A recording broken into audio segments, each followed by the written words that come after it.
Hi boys and girls, it's Miss Lisa the art teacher. Welcome back to my table of art. Well, we're on week 5 of your summer session, and this week is all about dinosaurs. You know, those guys that roamed the earth about 230 million years ago. You know, like T-Rex and all those other guys. Well, in honor of Dinosaur Week, I thought it would be a good idea to introduce you to a diorama. Diorama is a representation of a scene using three-dimensional forms. Do you remember what a three-dimensional form is? Do you remember the difference between a three-dimension and a two-dimension? Well, how about this? If this was a picture of something, it's flat. It's a two-dimensional form. I can only see the front of the painting or picture or drawing. I can't see behind it. It's hanging on the wall. But if we had Mr. T-Rex up here, he's three-dimensional because I could see all around him. So our diorama is going to be three-dimensional. We'll be able to see all around it. So I have one ready for you with some friends, and I'd like to introduce them to you.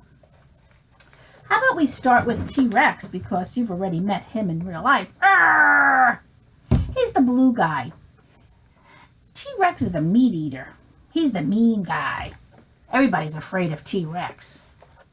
And the red one in the front here, he is our Brachiosaurus. He has the really long neck, so he can reach up and eat all the leaves off the tree, because he's a vegetarian. He don't eat no meat. And then in the front here, we have this yellow fella. He's Triceratop. And they call him Triceratop because he has these 3 horns. One little one right above his nose, and then 2 big horns that come out of his head. I don't know if you noticed, but I have my dinosaur headpiece on. I can't do my art projects without wearing it. It makes me feel more like a dinosaur. I like feeling like a dinosaur. So anyway, this is a diorama. Now some people make dioramas using shoe boxes, but I don't know if everybody has a shoe box at home that they could use. So if you notice in your package, I sent you a flat piece of cardboard. You can use that to use as a base for your project, your diorama. My headpiece is falling off.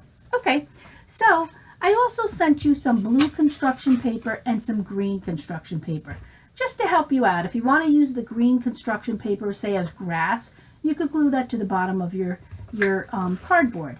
But if you have a shoebox, you could put that also as the grass, but you could use the blue one for perhaps the sky. And you could also add, you're going to be adding a lot of things of your own at home, because you all going to use your imagination when building this diorama.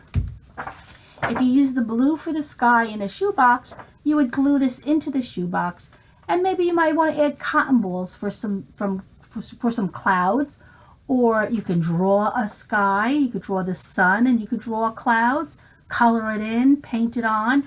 Whatever you have at home, use whatever you want. But I want you to just get the idea of what a diorama is. I'm also going to send you a template of the 3 dinosaurs I just showed you. All right? And I don't know if you remember how we would transfer these templates onto a piece of paper, or in this case, I'm sending you cardstock. Cardstock is stiffer than regular construction paper, okay? Cardstock helps keep the dinosaurs standing up. If I use plain construction paper, it's a little bit more flimsy, and it might not stand up as well as the heavier cardstock, okay?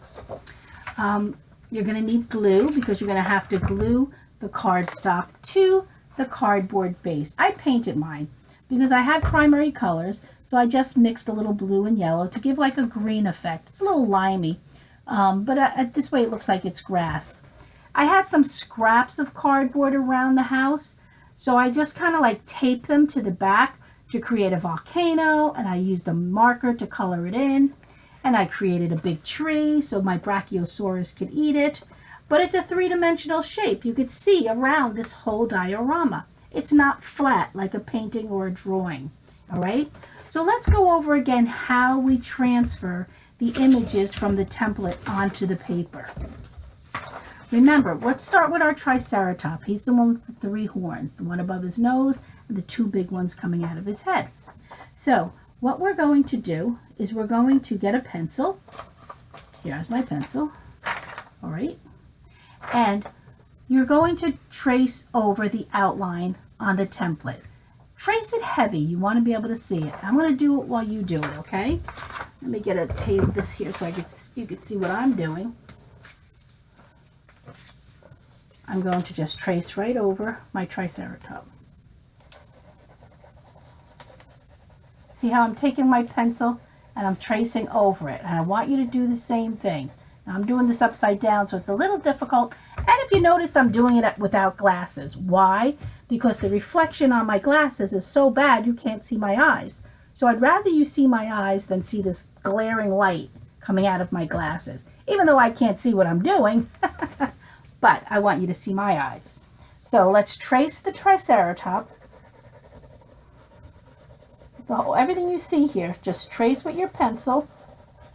I'm going really fast, so it's going to be a little sloppy. But you take your time when you do it, okay? Don't rush like I am. And wear your glasses so you can see what you're doing. How do you like this headpiece? It's pretty cool, isn't it? I like dinosaurs, if you didn't notice. See this extra flap that we have down below the Triceratops? That's going to be used to help us mount it to the cardboard. We're going to bend it so that we can glue it and give it some kind of strength to stand up on the cardboard when we're done with the Triceratops. Okay, so now I've traced this image and I want to transfer it onto this cardstock. So I'm going to take the template and go face down onto the cardstock. So now they're face to face. The Triceratops is on, see that? It's facing the cardstock. And now I'm going to take my pencil and I'm going to do this over where we've traced, because we want to see it transfer. Can you see that it's transferring a little bit? Let me see if I can make it darker. I'm going to do it on the table so I can do it a little bit better, okay? I should have picked it up.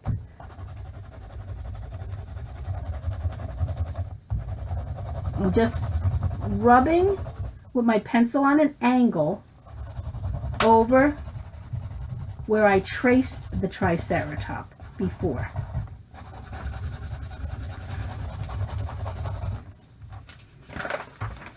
Okay, I can see the image. I'm not sure if you'll be able to see. Oh yeah, you can see it. So that's how it transfers onto the cardstock from me rubbing the back of the template that I traced. But if you don't want to do this, you can just cut out the Triceratops, put it on top of the cardstock, and then trace around that. That's a little harder though, so that's why I like to do it this way, to make your life easier, okay? Then once, because then you're going to be cutting twice. You're going to be cutting it once so you can trace it, and then cutting it after you trace it. So this is only one time to cut. We're eliminating one of the steps.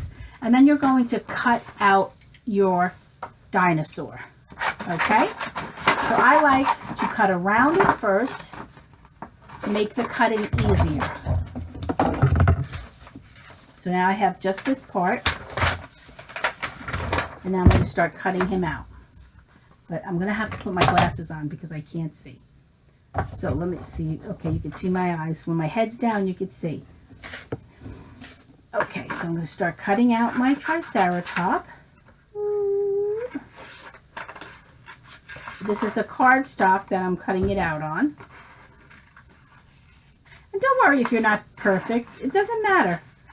So long as you're having fun. You know, I always am more concerned about you having fun than being stressed out. Stress is no fun. Fun is fun, right? I miss you guys, by the way. I hope you miss me. Triceratops has like this big, almost like a Dracula. You know how Dracula has this big thing that sticks up from his cape? So does the Triceratops. He's really cool, this guy. I like him. I'm almost done. Okay. Alright, so I cut him out, but I'm going to outline his legs because I want to show that he has these legs.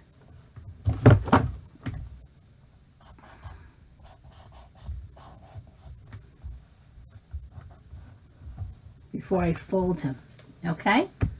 So you could do the same thing, because now I'm going to fold the bottom just below his feet, because this is going to help me glue it to the flat cardboard to help him stand up.